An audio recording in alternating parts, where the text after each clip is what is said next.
Atlantis and Lemuria. Two lost worlds. What if there were not one, but two forgotten continents lost beneath the waves? Echoes of civilizations so ancient they shimmer at the edges of myth and memory. Atlantis. A mighty empire of gleaming towers and impossible machines whose hunger for conquest awakened the wrath of the gods. It vanished beneath the ocean in a single day and night, leaving only fragments in Plato's words. Lemuria. A gentler world where luminous beings communed in harmony with nature, silent and psychic, untouched by greed or war. It faded not in fire, but in time, swallowed by the shifting earth, remembered only in whispers passed through mystics and seekers. Welcome back to Whispered Chronicles, echoes of forgotten lore. Tonight, we journey through two myths born on opposite shores of history: Atlantis, from the pen of a philosopher; Lemuria, from the theories of a scientist, later adopted by esoteric minds. And yet, they are spoken of together. Why? Perhaps it's the symmetry one, a warning of pride, the other, a dream of peace. Perhaps it's the oceans that bind them, or the deep longing we all share for a lost golden age, where truth was known and wonder was real. In this episode, we'll unravel their origins, trace their differences, and explore the strange convergence of these two sunken worlds. Myth, memory, or something more? Settle in. Let the waves carry you backward and inward. Atlantis. The empire that dared too much, long ago. Beyond the Pillars of Hercules, across a sea that no longer remembers its name, there was said to be an island, vast and glittering empire, where gods once walked beside men. Its name, Atlantis. We know of it through the ancient words of Plato. In two dialogues, Timaeus and Critias, he recounts a story passed down through priests of Egypt, telling of a civilization so grand, its memory still shimmered beneath the sands of time. Atlantis, he wrote, was gifted to Poseidon, god of the sea. There he fell in love with a mortal woman named Cleito.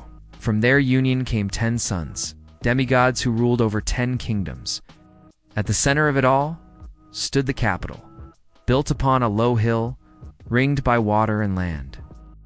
Concentric circles, 2 of land, 3 of sea, connected by great bridges and channels, a city alive with movement, boats sliding through gleaming canals, towers rising high, crowned with metals the world no longer knows.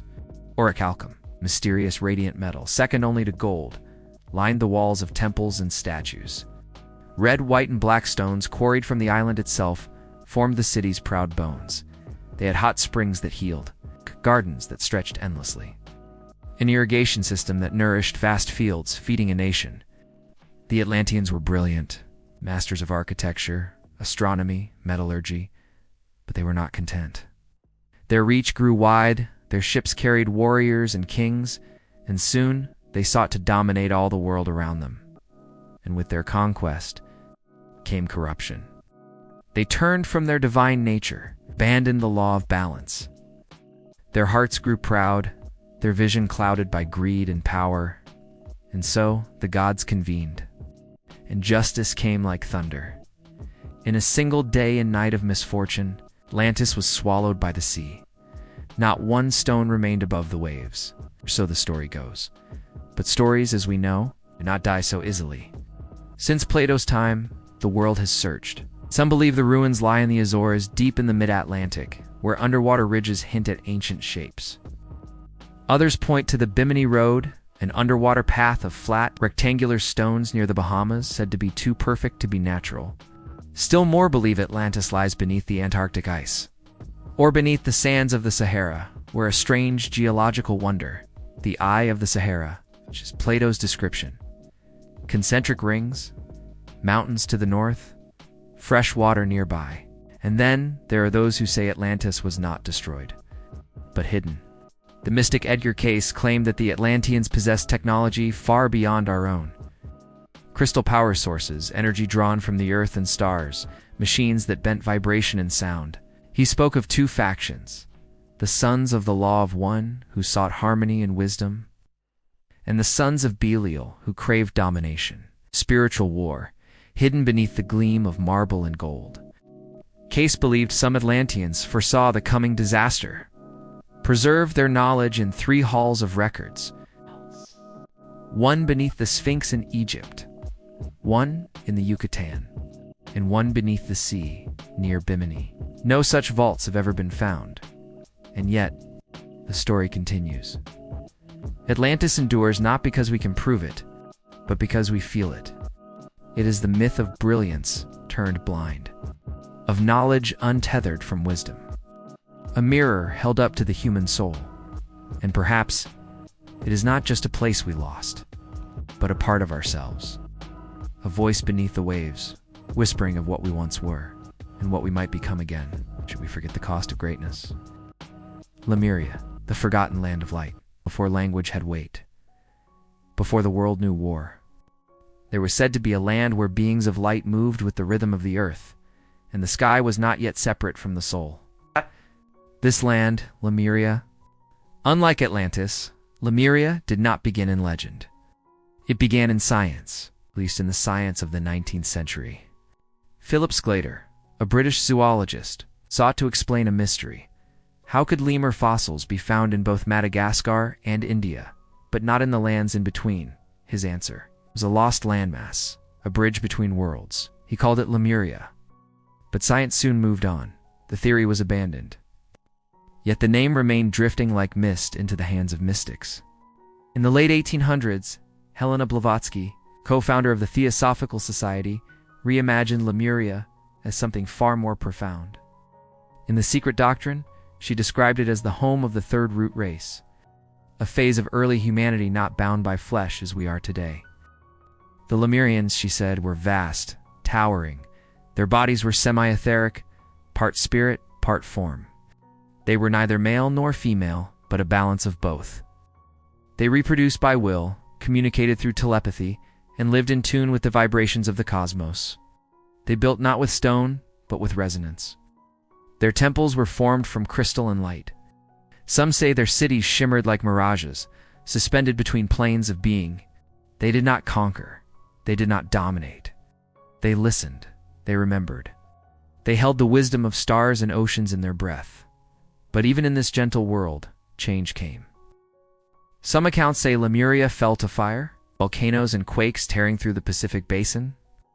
Others say it was not destruction but descent, a falling from spiritual purity into material form, a forgetting of who they were. The land sank, bit by bit, beneath waves and time, and yet traces remain. Some point to the islands of Polynesia, Easter Island, and Hawaii as fragments of the once vast Lemurian continent. Others look inward, to dreams, visions, memories that seem not to belong to this life.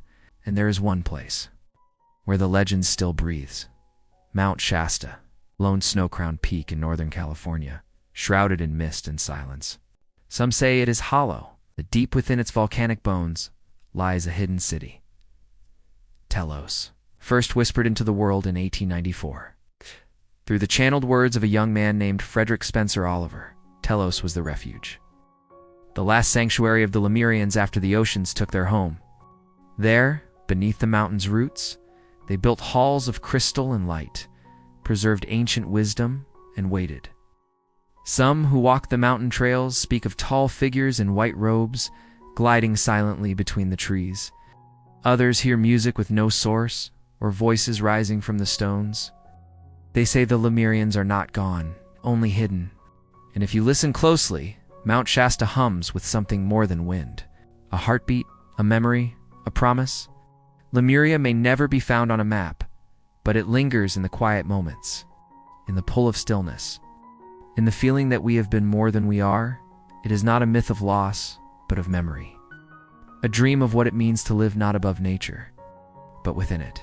Where Atlantis warns of ruin, Lemuria invites remembrance, not a fall, but a fading, and perhaps a return. Atlantis versus Lemuria. 2 worlds, 2 visions. One sank with a roar, the other faded in silence. One gleamed with stone and fire, the other pulsed with light and spirit. Atlantis and Lemuria, names whispered across time, often spoken together, yet born from such different dreams. Atlantis comes to us through philosophy, from the quill of Plato, etched into scrolls more than 2,000 years ago. A tale of a people who reached too high and paid the price. Lemuria was never written in marble or myth. It began as science, a riddle of fossils and vanished bridges, before being claimed by mystics, shaped into visions. Sung into being by seekers of the unseen, Atlantis was an empire of stone and silver, a city of spiraling towers, channels of water gleaming with sunlight, and technology said to rival our own. As people mastered the material world, until the material world mastered them, Lemuria was soft, fluid.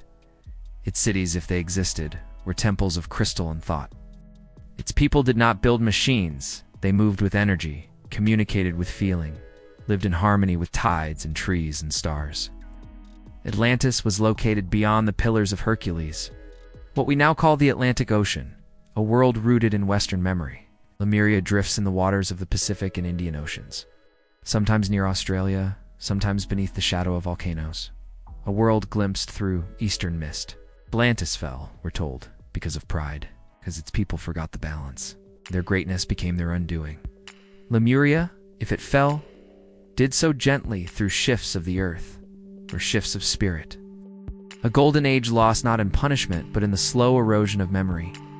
And so they endure side by side in the imagination. Atlantis, the cautionary tale. Lemuria, the silent longing. One burns, the other glows. Both are mirrors, reflections of what we fear and what we hope. Perhaps we keep them alive not because they were real, or because deep down we know the stories they tell are still being written in us. Why these myths persist. The echo in us all. Atlantis and Lemuria. One rises in thunder, the other fades like mist, and yet they remain across centuries, across cultures, across oceans of disbelief. Why? Perhaps it's because they speak to something we've lost, or fear we've lost. Atlantis is a warning etched in water and fire. It whispers of power without purpose, of brilliance turned to ruin. We see our own world in its reflection. Our cities, our machines, are endless reaching, and we wonder, will we suffer the same fall? Lemuria is a longing, a lullaby we barely remember.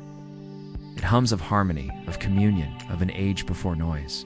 A time when knowledge wasn't stored in stone or screens, but in the soul. We hold on to these myths because they promise something larger than history books. A hidden past, a sacred truth, memory just out of reach. They fill the gaps, strange alignments of ancient structures. The stories shared by cultures that never met. The questions no excavation can answer. But more than that, they give us hope. Hope that we once lived in balance with the world. Hope that we can do so again. Hope that somewhere beneath the sea or behind the veil, something of those lost worlds still remains. And maybe, just maybe, we are not remembering myths at all. Maybe we are remembering ourselves. Atlantis and Lemuria. Two continents that may never have existed, yet somehow refuse to die. Side by side, they are not merely stories of lost lands, they are mirrors.